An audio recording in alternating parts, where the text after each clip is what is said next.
bahwa mengapa Majelis Gajah menyampaikan mubasyirat dari teman-teman. Bagaimana landasan, kemudian alasan dasar atas kebenaran mimpi-mimpi tersebut. Maksudnya ada yang bertanya, ya, ada yang meragukan, sudah mulai isu didengungkan, sudah mulai isu dilemparkan, seolah-olah mimpi-mimpi yang kita sampaikan itu mereka tidak percayai, ya. Baik, saya ingin menjawab itu. Pertama, Majelis Gajah dan saya terutama melihat mimpi seseorang itu pasti selalu yang pertama adalah bertentangan nggak dengan hadis. Itu. Baik dari sisi cara ataupun bagaimana mekanismenya mendapat mimpi itu dan isi mimpinya. Contoh, dengan tegas saya menolak mimpi Rokayah. Mimpi Ci Susila ini. Kenapa? Karena sudah melanggar dasar yang paling pondasi, paling penting sekali.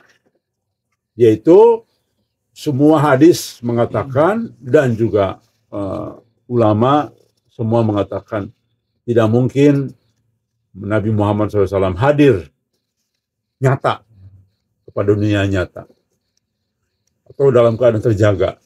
Demikian juga dengan Allah Subhanahu wa Ta'ala. Itu sudah melanggar. Sudah, stop. Saya tidak mau melanjutkan isinya. Dan ternyata benar, isinya juga semakin hari semakin aneh. Ya. Itu Majelis Gajah. Pasti begitu. Jadi, kita buktikan itu. Tidak semua mimpi. Bahkan, Ci Susilawati Rokayah sudah punya timnya. Bayangkan. Sudah punya pengikutnya. Waktu itu saya dengar sudah 60 dalam grupnya. Tapi saya tegas. Tapi ada mimpi satu orang yang tidak punya pengikutnya. Kalau memang itu benar, sejalan saya terima. Ya. Itu satu bukti konsistensi kita terhadap bahwa kita acuan pertama hadis. Yang kedua, apa patokan Majelis Gajah menentukan bahwa menerima mimpi mubasyirat dari seseorang, baik helper maupun yang belum bergabung dengan Gajah? Yang kedua adalah harus ada tiga, salah satu unsur nih, yaitu pertama ada petunjuk di situ. Yang kedua ada kabar gembira dan ada keperingatan. Syukur-syukur ketiganya ada.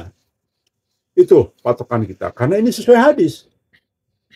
Kalau mimpi itu menurut ahli takwil kita tidak ada unsur petunjuk, tidak ada unsur peringatan dalam konteks keagamaan, bukan peringatan di sana ada hantu, bukan begitu. Itu juga peringatan dalam mimpinya, nggak boleh ke sana karena ada hantu. Itu tidak ada hubungan dengan konteks perjuangan dan keagamaan, berarti bukan mimpi dari Allah. Itu yang kedua, patokan kita. Ya. Patokan ketiga,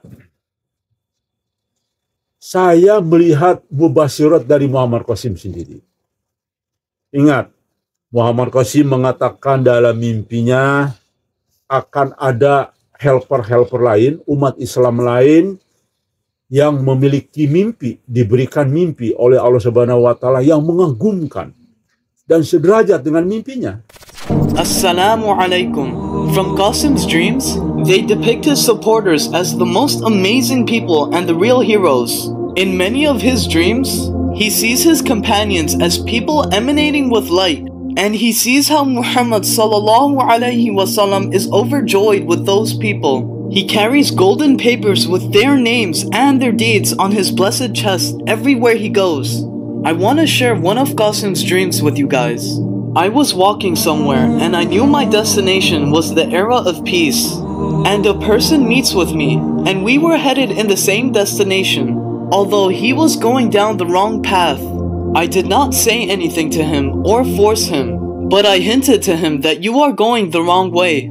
He noticed in time and went the right way and was working like a spark. He gathered a few people and at one point, they were waiting to meet me. They knew my name and where I was going, which surprised me. Thinking, where have I met them before? Allah told me it is because you shared all your basic dreams and they recognize you. They were awesome people, very nice and kind. They asked me, Qasim, where are you headed to? When they knew I was headed to the path of peaceful land, they started following me and even walked faster than me. Then Allah gave us cars and we moved faster. At one point, that man gathered many more people, and then the whole world saw our efforts. I really hope that one of you may be that person. Right now, Allah has gathered a few of our hearts in unity. They are really amazing people. They are very sincere to Allah. They have taqwa and they fear dishonesty. They are people who long for peace, unity, compassion, ease, and the mercy of Allah. We are all from around the world and we love each other like a family because it will please Allah. We make constant du'as for you guys and special du'as for each other. And we never ask Allah only for ourselves. When one of us face a calamity, we support each other and we never face difficulties alone. We've been through many hardships and trials together. These are people who love Allah and His Messenger sallallahu alaihi wasallam more than themselves. And they can't stand to see Muhammad sallallahu alaihi wasallam in pain in Qasim's dreams. And they just want the world to be in peace with no more fighting. They even have amazing divine dreams themselves that align with Qasim's dreams. And that's how some of us chose to believe Qasim's dreams. The rest of us are being blessed with divine dreams after we started supporting Qasim. Like myself, I will end this video with one of my dreams. A voice told me two things, and then I immediately woke up. It was said to me that those are the chosen ones. Ingat itu, penting sekali ya. Nah, maka kita lihat cara MK menerima mimpi itu seperti apa, isinya seperti apa. Nah, kalau ada mimpi-mimpi helper lain, umat Islam lain yang isi mimpinya sejalan dan juga cara tata bahasanya sama, insya Allah itu menjadi patokan ketiga kita. Nah, kalau mimpinya kayak dulu Rokaya atau siapa lagi dulu tuh sebelumnya? Ibeng. Ya? Ibeng. Terus siapa lagi? Perempuan itu? Syarifah tuh. Bentuk mimpinya aneh, kayak puisi. Ah, itu kita hati-hati itu. Kok mimpinya aneh gitu. Nah, kalau kita tidak lihat ritme sebuah mimpi, karena kita sudah yakin bahwa Muhammad Qasim itu Al-Mahdi, maka itu menjadi patokan kita. Dan mimpi Muhammad Qasim sejalan dengan hadis-hadis yang ada. Itu yang ketiga ya. Patokan kita apa lagi? Nah, ini penting juga. Mimpinya ternyata sudah disampaikan lebih dari satu kali, dari beberapa orang. Jadi contoh nih, dari sejak 2020, saya selalu menerima setoran mimpi dari teman-teman. Tapi waktu itu kita masih abaikan. Masih abaikan tuh tidak disampaikan di publik, tidak disampaikan di grup. Kenapa? Karena belum ada terlalu kepentingan mendesak. Nah, sekarang ada kepentingan mendesak karena kita sadar bahwa kita sedang diobok-obok, sedang digagu Dajjal ini. Supaya Al-Mahdi yang asli ini, yaitu Muhammad Qasim, tidak begitu banyak menyebar ke umat Islam, sedang dihancurkan bagaimana caranya, dengan berbagai macam cara yang dilakukan. Nah, maka kita sadar, waduh, berarti ini harus menjadi patokan yang lama-lama ini juga. Ya. Nah, maka ketika ada mimpi yang baru, dan itu sejalan dengan mimpi-mimpi yang sudah kita terima 2-3 tahun yang lalu, inilah kebenaran. Patokan yang keempat. Jadi kalau ada satu orang yang bermimpi saja, dan lain dengan mimpi sebelumnya, saya tidak mau dulu, hati-hati nih. Karena bisa jadi jebakan juga. Tapi kalau sudah mimpi baru muncul, dan ini sejalan dengan mimpi-mimpi yang lain, saya baru berani. Itu patokan keempat kita. Gimana kita kurang hebat sekali ya dalam menentukan sebuah mubasyirat. Yang kelima apa? Sejalan dengan mimpi Muhammad Qasim sendiri. Kalau ada mimpi baru, Qasim sedang tertutup topeng Dajjal, ya memang betul. Dan saya, wallahi sebagai saksi mata mengatakan betul. Saya melihat, dan juga teman-teman lain betul melihat. Qasim masih tertutup topeng Dajjal, betul. Jadi, itu. Akhirnya kita percaya, karena sejalan dengan mimpi Qasim. Ini ada mimpi lain, bahwa Qasim masih punya kesalahan, masih melanggar Allah, masih segala macam. Masih jauh dari syariat, misalkan. Ada mimpi teman-teman lain. Betul. Karena di dalam mimpi Qasim sendiri juga begitu. Dan faktanya memang begitu. Ya. Dia masih nyaman dengan kelalaian. Masih nyaman bangun siang, nggak sholat subuh. Masih nyaman begitu-begitu. Ditegur, marah, nggak mau, ya. Dan sebagainya. Berarti benar ini, apa yang disampaikan oleh mimpi teman-teman. Itu patokan kita yang keempat, ya. Yang kelima, maaf. Yang keenam, sejalan dengan fakta yang ada. Kalau ada mimpi lain mengatakan, grup sebelah itu sedang dipenjara Dajjal, sedang sekolah Dajjal. Betul. Sejalan. Karena contoh banget yang sudah kita buka ke publik. Itu sebagai pembelajaran.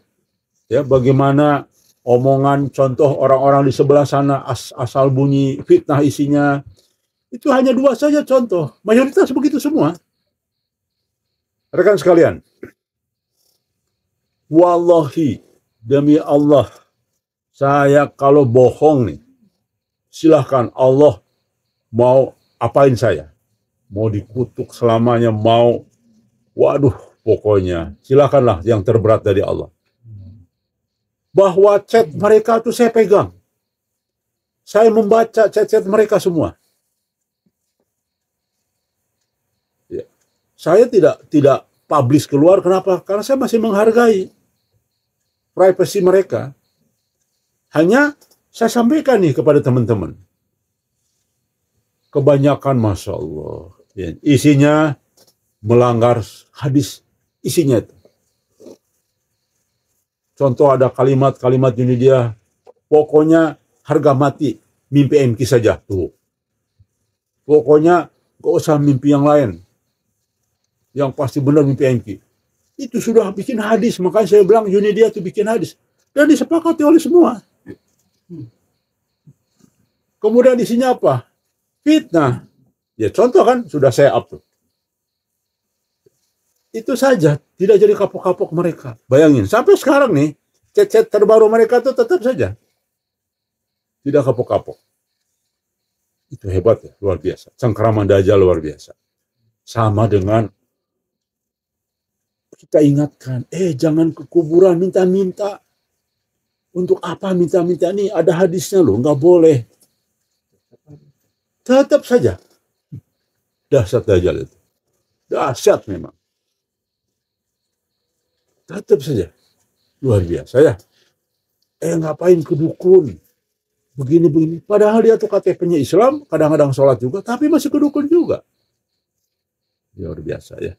Ini contoh. Gitu ya. Grup sebelah begitu. Jadi kalau saya bilang grup sebelah isinya begini-begini, saya sudah bersumpah tadi. Kalau saya bohong. Wah, kan ini ngarang-ngarang.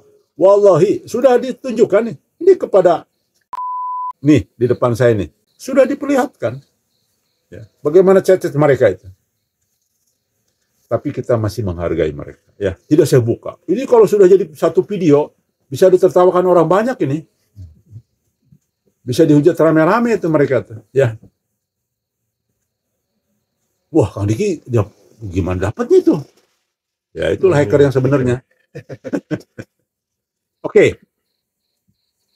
Jadi faktanya begitu. Faktanya sejalan. Nah, itulah yang kita terima mimpi. Itu yang keenam ya. Yang ketujuh, terakhir tentunya kita serahkan kepada Allah Subhanahu wa taala. Kita minta petunjuk, ya Allah, soal di sana bohong, bisa jadi kan ada orang yang cek kita mau helpernya gajah atau helpernya di sana atau siapapun lah. Kang, saya bermimpi begini. Katakanlah mimpinya sempurna dibikin-bikin. Ya sudah, kita serahkan kepada Allah. Siapa yang bisa ngecek mimpi? Ini persis harus sama dong, konsisten dengan mimpi MQ kita terima. Jadi kalau ada orang mengatakan, waduh, kok langsung terima sih mimpi orang? Nah, Anda sendiri dulu mimpi MQ gimana? Apa ngecek ke Pakistan semua? Coba saya mau tanya. Ayo. Sama. Jangan kita bermuka dua. Giliran mimpi MQ ditelan mentah-mentah, tidak tabayun, lalu ada mimpi orang lain, nggak benar nih, apa mimpi ini? Itu adalah orang yang sangat bermuka dua ya. Nah, demikianlah saya kira bagaimana argumentasi kita menerima mubasyir dari orang. Ada 7 tuh rangkaiannya. Dan insya Allah semua sesuai hadis. Dari mulai 1 sampai 7 sesungguhnya ada landasan-landasan hadis. Walaupun tidak terkait hanya mimpi langsung, tapi prinsip-prinsip berprasangka baik, prinsip-prinsip tabayun, prinsip-prinsip yang lain lah. Di mana syarat-syarat mubasyirat secara umum terpenuhi.